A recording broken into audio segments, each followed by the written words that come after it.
I am your lovely host, Kathleen Barreau. We have a very, very special guest, and this is actually my first time live independently. So, for those of you who are watching, I'm very thankful that you guys are watching the show.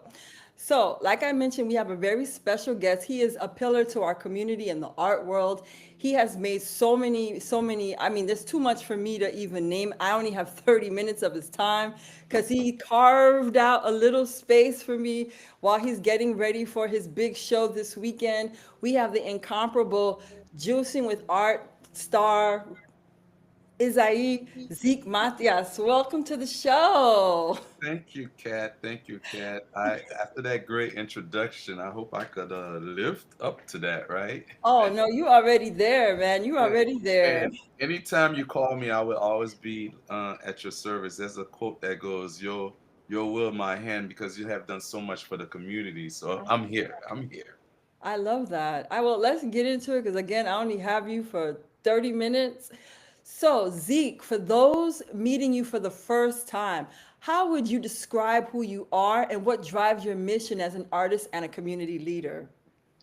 I get asked that question a lot, and it's the hardest part for me is like trying to speak about yourself. And a great artist once told me, he was like, "Well, if you've done it, then it's not bragging, because it just felt awkward for me." But so what I did, I created a seal, an artist seal, and then in the seal it has pretty much, if you understand that within that context of that seal, then you understand all the work that I do and the purpose that I do it for. And it's EICIA, and what that basically is evaluate, identify, create, inspire, and then access. So basically, anything that you do, anything that I do, I first evaluate the situation, no matter what it is. Need it be a an activism, something that was not going right within the community, and they needed an amplified voice. So I evaluate first, but you have to be careful as you evaluate. You're doing a little bit of research. So in the seal, right, artist seal, you'll see a shovel. The shovel at the end of it, it has a carpenter hammer, right? So sometimes you have to dig and sometimes you have to hammer. But tying that together, you see a olive branch. So the determination of the shovel or the hammer, because sometimes you got to go a little, you know, Deeper. hard. Yeah. So it determines which way you go. So in identifying, once you evaluate, then you identify the challenges, then you create. For me, I create art in different mediums. I'm pretty sure we'll get a little bit of that later. And then from that, from the creation, I hope to inspire. And if that happens, then you have access. Because once you inspire someone, then they get to understand, whoa, okay, this is what it is. This is an alternative view to the problem or the challenges that we're facing. Let me do my part instead of just standing on the sideline. That's a good one. Tell us about your journey from music, because I remember growing up when I was in high school. You were an adult by then, and I remember when you guys had Bougely Records. So we would go there I would go there during my lunch breaks. So I definitely remember you in the 90s for sure. And then you transitioned onto photography, visual art, and community transformation. What sparked the evolution? Oh wow, you going way, way, way back, Cat. Yeah, I remember those days. Those days we were mentors, we were tutors. That was the hub for everyone to come It through. And at that was. time, they would say, you know what? We glad that you guys are. You made us proud to be who we are, and I still get thank yous till this day about that. And it's always, it's refreshing and it's rewarding to know that once you put in so much into a community and many decades later people are still saying thank you. But as far as to answer the question directly, there are many layers to a journey, right? So sometimes it has to be told in different contexts. Need it be through photography, need it to be to a visual art, right? A community transformation does not rely just simply on verbiage, because we could go as far as, well, the person doesn't hear, then how do you explain that to them if you're trying to say something? Yes, there's braille. There's other ways if the person is blind. There's Mm-hmm. articles done, but you still the more layers to presenting the work, it almost guarantees somewhere down the line something is gonna resonate. So some of them are art pieces. You will always see whatever the exhibition is. You'll see they always carry that one piece with me on that journey. And that journey requires like for instance, if you're going to, let's say you're going to a bottle, right? Some type Yeah, of dance, you know who you're gonna take with you, right? of course. The party one, the person who's lively, the person. But if you're going to a museum or something, you're gonna take somebody who's a little bit more calmer and a little bit more appreciative of. It's just like that, you're going on that journey. But look at it from this standpoint of understanding that the journey has many layers, and it is the different roads. Sometimes you have to go off roads, side roads, but the ultimate goal is to land to what is it that you're trying to achieve. That's a good word. Thank you. So, your Haitian heritage is a major influence in your work. What are some of the most misunderstood things about Haitian culture that you try to connect through your art? Ooh, not sure if I can correct. My aim is basically to provide an alternative, like a countervalence. I had a art show that talked about the countervalence. Sometimes it's about changing the narrative, right? Sometimes it's being in the forefront of telling your own story. Because if you don't, you're leaving it to someone else to basically tell you, hey, um, this is what you're supposed to be. I mean, I have many approaches of people saying, "Well, I have this lucrative deal for you if you engage in this particular project." And when I look at it, I'm like, "Well, this doesn't align with me. It doesn't align with my ethics or virtues or anything like that. Not that I'm perfect, but I'm just not doing what you're saying because when you saw the art piece that I did, it has nothing to do with what you're proposing to me. And no matter how much amount of money you offer me, I'm not going to change that. So yes, That's counterbalance. Yeah. I like that. I like that you stay true to yourself and you stay true to the art itself and not, I guess, what most people would call a sellout. That you don't compromise who you are or your integrity or the work's integrity. So I appreciate that. I appreciate that. So, why is it so important for you to highlight the dignity and legacy of families through portraits and storytelling in underserved communities? Oh, yeah. You asking some some hard questions. Oh, Um, I think we need references, right? Relatable references.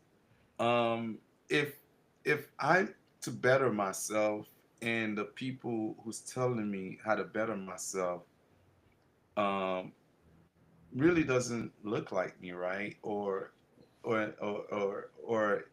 it's just not resonating with me because of the different path, the different stories, the different ways we do things, right? We need something, some references when it comes to legacy, because how are we gonna create a foundation when you don't have references? People say, well, he looks like Uncle Tim, but where's the pictures? Where's the images? Where's the values that represent Uncle Tim? And that's the way that I look at it. It has to be relatable references of the great work that the people before you have done, and there's lots and lots of that. good one. So let's switch gears and talk about the event happening this Sunday, Ayiti Rhythm of Our Heartbeat, Kwe. So this Sunday, you're presenting a major cultural celebration, as I just named, Ayiti Rhythm of Our Heartbeat, Kwe, Believe. What inspired this event and what does Kwe mean to you personally? Well, Kwe is to believe, right? And sometimes you at a crossroad where everything seems hopeless, right? You're trying to navigate to a storm.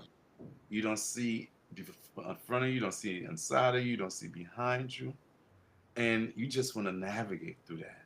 Then then you say, well, this is present time, right? But you say, well, if I was living in Haiti, 1791, right? Or you know, and I didn't quit, I didn't believe, would 1804 have happened? Mm. So it's just a matter of understanding that yes, you have to quit. You have to believe. You have to be able to understand the story. Now, the program is fully loaded, right? And part of that addresses some of the things that are current. We It's a celebration, right? We're not Mm-hmm. gonna anchor on the. We don't get too political. We don't do any of that. But we cannot ignore, we cannot be oblivious to some things that are happening, not just over there, over here too. So we're gonna address that the way we address it. There's a theatrical play. We're gonna take a snippet from that theatrical play, and the theatrical play is Cafe Ahmed. Mm. And Cafe Ahmed is basically talking about, imagine that you live in our culture, right? They give you black coffee, right? Well, they call it cafe. I mean, with literal translations, bitter coffee, but that didn't make sense. But it's basically black coffee. You take that after a shock, right? And the shock is to able to alleviate some of that stress that comes with the shock. Because somebody passed away and then they didn't prepare you for it. And you just like, boom, just deliver the message. So the play is going to talk about, if I may say a few words in Creole, it says, "Ma pou oblije bwe tas kafe ame a 3 ti matin. Mm. Because mpa konen sa rej jounen a pote pou mwen. Sezisman ye a pa foti pi mal ke sa rel jodi a pote pou mwen." So it's basically saying every day is a new shock, right? And Mm-hmm. yesterday's shock cannot be worse. Today's shock cannot be worse than what today's shock is going to bring to me. So Right. just imagine that at 3 o'clock in the morning, you drinking the cafe ame before the day gets started. It's not supposed to happen like that. It's not Mm. supposed to happen because you're preparing for a shock that you don't know what's the shock is. Yeah, so that's basically the essence, and then you're gonna have celebration, and have again address. You're gonna have keynote speakers. You're gonna have some great dances from the NSL Dance Ensemble. I mean, it's gonna be awesome. It's gonna be Nice. some great food. You're gonna have, akra, and conch fritters, and the Mm. way you're gonna start off with Will is gonna be playing in the mezzanine. There's a beautiful art exhibition that I'm really telling everyone to go see. Mm-hmm. And then I hope they come back in the chat and say what their experience was after they seen it. And from there you go into the after Will plays the saxophone, he's gonna lead you to the auditorium. The auditorium, you're gonna have keynote speakers, a keynote speaker.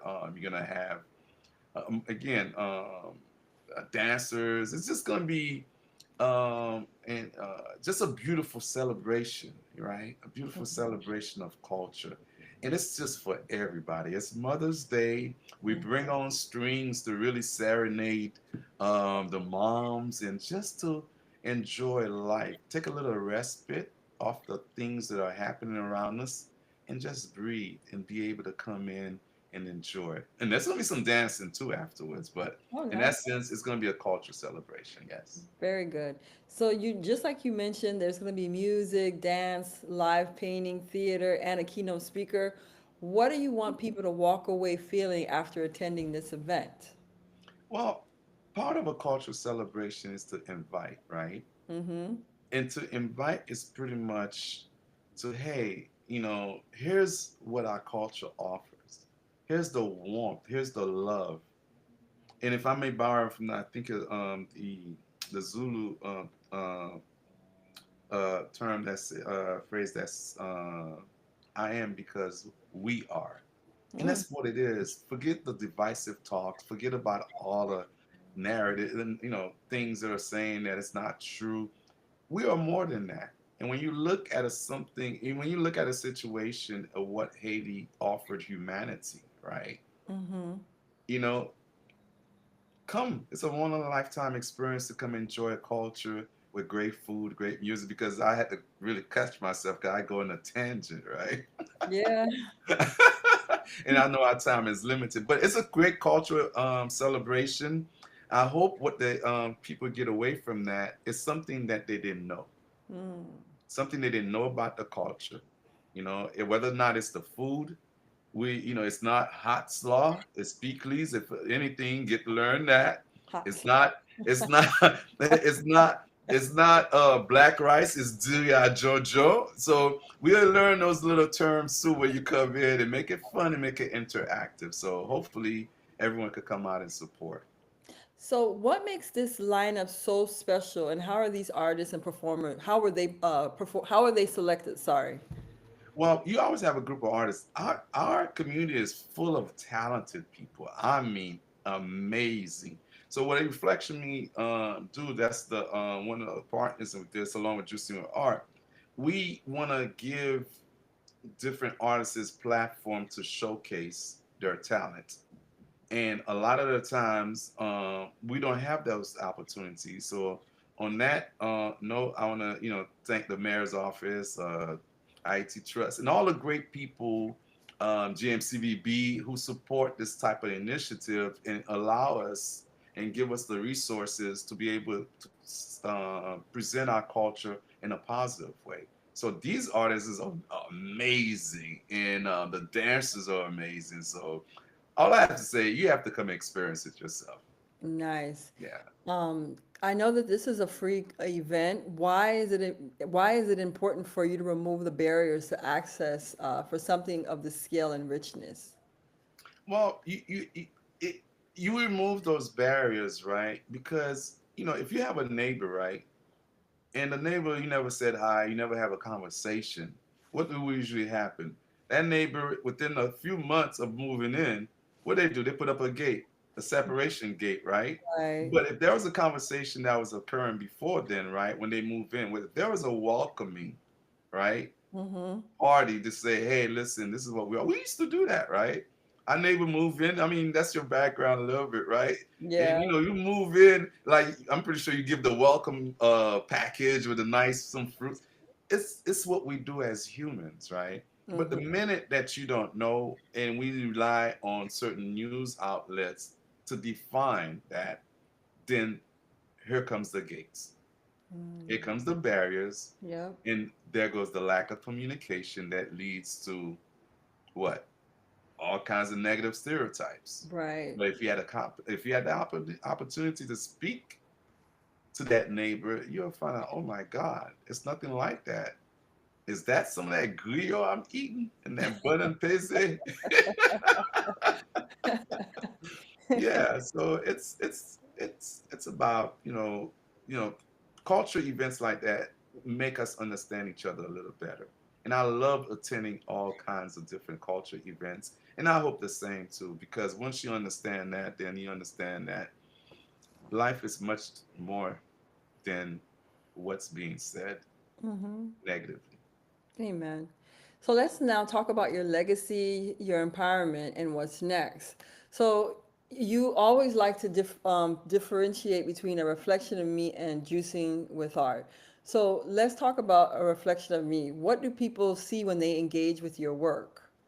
Oh, a Fraction of Me is the nonprofit branch. My co-founder Leonie Timothy he was an advocate for that, and she wouldn't stop, right, because she felt like what I was doing was great.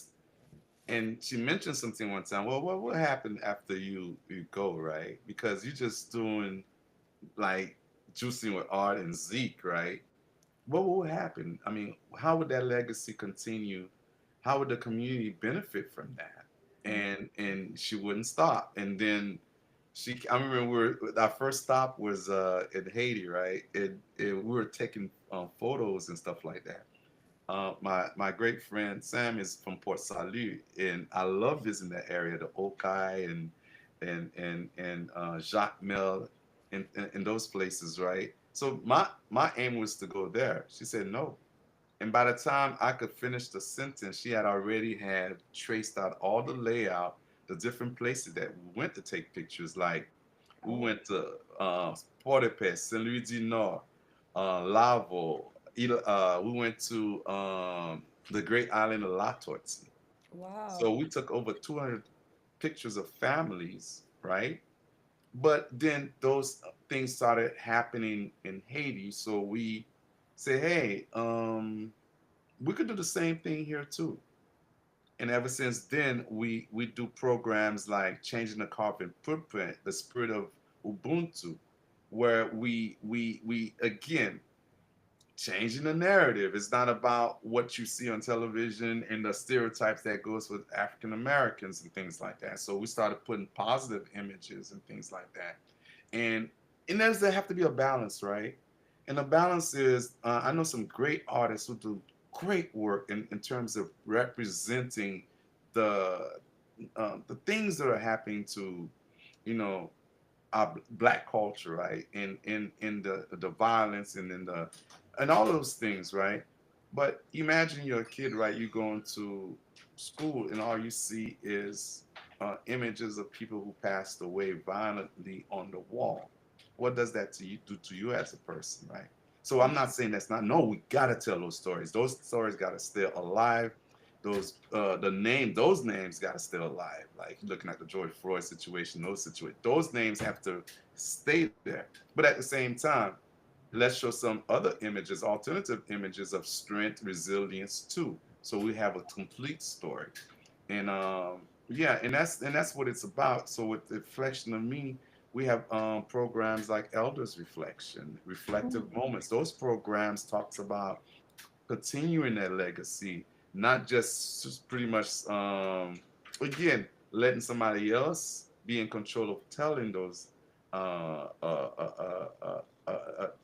going on the journey and letting somebody else tell the story. So those programs, we have programs coming up in June and we partner up with North Miami Library, to do shoe painting. We have a youth empowerment coming up in July that talks about civic engagement. We use different platforms. Art is always in the forefront of everything as a form of expression. So we have all these programs in place just to ensure, again, we are at the forefront of the journey, and the journey has many layers, and we're the one that have to decide which route we're taking. If we want to go off road, but whatever, if we go off road, we got to come back to the city, and the goal is right there in front of us. In the back of us is our history, and in front of us is our legacy, right? Well said. Well said. So now let's move to the second component of Zeek, which is juicing with art. I find that such a unique and intriguing name. How Mm. did the concept come to life and how does it merge wellness and creativity? Oh, yeah, that my name, it's always a hard time pronouncing my first name, right? So we just left it with Zeke, right? Uh-huh. So part of so Juicy Art was actually born from people butchered up my name, right? College professors, I mean, just everybody just butchered it up. So I just left it alone. I said, well, you know what? It's easier to remember if you say Juicy Art. And that concept is basically think of terms like why do you juice, right? You juice to do a cleanse. So juicing with art, I present work that require critical analysis. It has different layers to it, right? And you have to be able to understand there's a cleanse of consciousness that has to happen. So juicing with art is the medium to inspire, to bring you to the point of consciousness, of understanding, wow, there's alternative to these stories. There's different ways of expressing that. So visual, need to be to visual, need to be to music or whatever the medium is. We're just gonna juice. We're just gonna do the cleansing, and hopefully we inspire someone, right? All right. So how do you stay grounded? Like, what do you personally do to stay grounded and inspired in a world where artists are often stretched so thin? I meditate. I meditate a lot. Every morning I wake up. The first thing I do is meditate. After I have a little bit of after that I have coffee. Within that time span, usually about 15 minutes, I don't want to hear anything. I don't want to hear anything that happened in the news. I don't want to hear what the calendar look like for the rest of the day. I just need that first 15 minutes every morning to understand and to attune. And that's on a daily. But how do you align, right?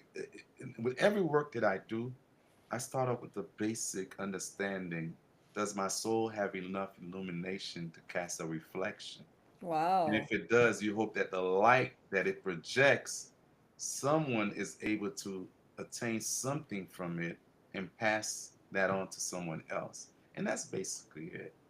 I don't try to overcomplicate things. I mean, I'm relatively quiet, although you got me talking a lot today because I'm so excited. And I'm the first. I'm like, oh, this is super. This is super cool. But yeah, it's just about being in tune with yourself and understanding that all the chaos around is basically the quiet voice within you. And once you learn to control that, then whatever happens here, it's just noise. That's a good word. What's your long-term vision for the next 5 or even 10 years down the road, for the work that you're doing now? Long-term vision. I usually go day by day. Oh, oops.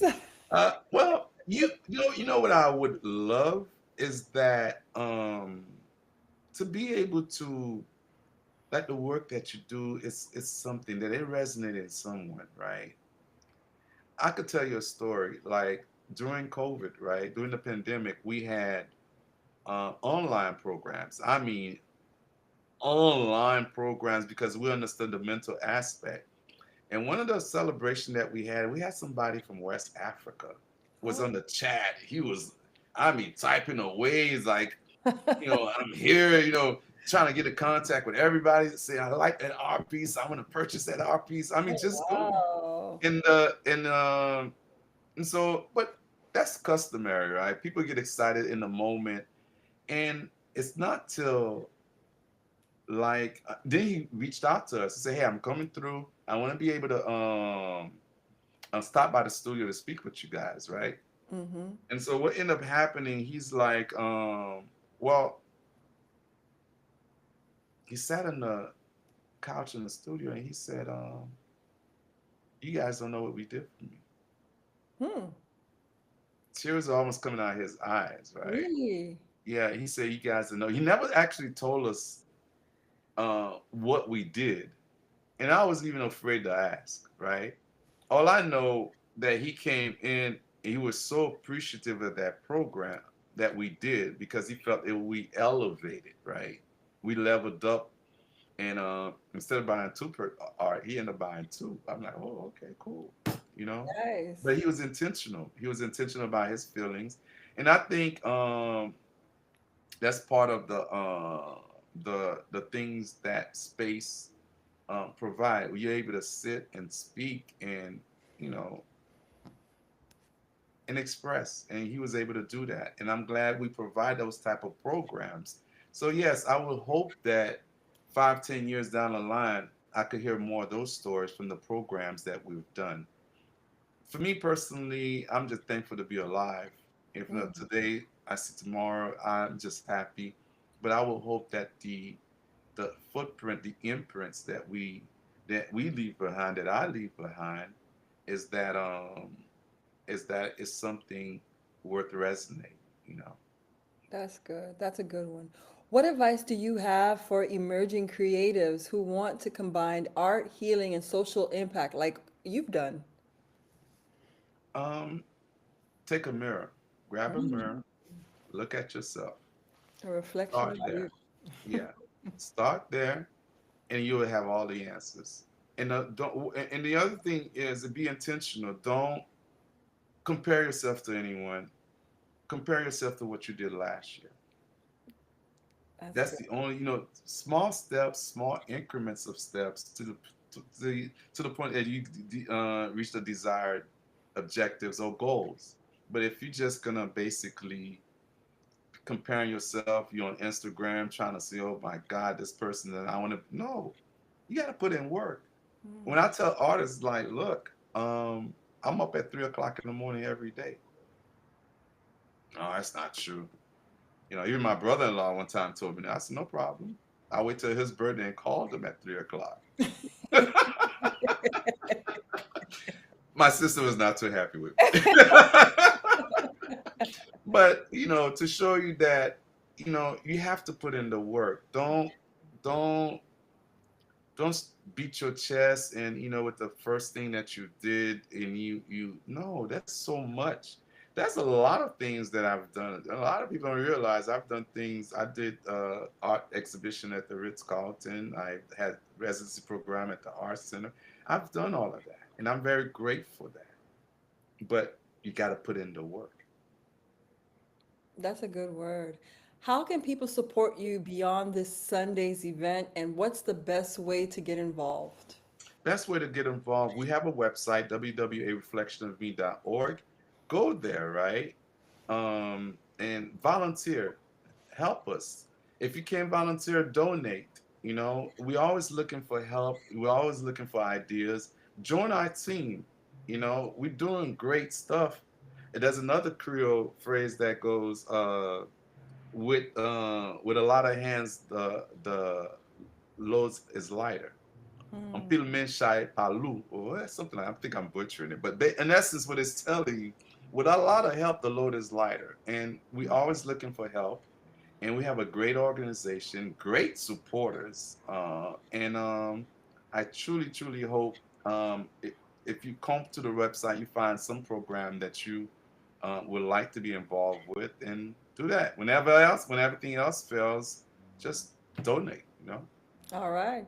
Yeah. So you have it here. Isaie, I hope I butchered. Yeah, Isaie you butchered it. Zeek, Yeah, please. Yeah. Isaie Zeek Mathias Uh, of Juicing with Art, Juicing with Art. I'm sorry, with Juicing with Art, and also a reflection of me. He's having his event this Sunday. You want to let them know where and what time? yes, it's at from 4 to 7 at the Little Haiti Cultural Center. It's going to be an amazing event, but you have to register. Where do they register at? You could go to Eventbrite, or you could go to areflectionme.org, www.areflectionme.org, and you'll see a little red bar. You click on that and go to the registration process. I want to thank you, Zeke, for being a part of the show. You were actually my second guest, but my very first live guest. So thank you so much. Wishing you much, much success. I will definitely be at your event this Yes. Sunday, and I will do more to support you because you actually have amazing art, and I'm starting to collect some art. So, Oh, I'm yes. starting at my little art collection type deal. So, I have to put you on the wall. There you go. There you go. So thank you so much again, guys. I will put his information in my page for any of you guys who would like to support. Thank you again, Zeke, for being on the show. Thank you, Kat. It was my honor and pleasure. And you are listening to Chat with Kat. I was your host, Kathleen Burrow, and this is Isaie, Zeke, Mathias for Juicing with Art. Thank you and take care.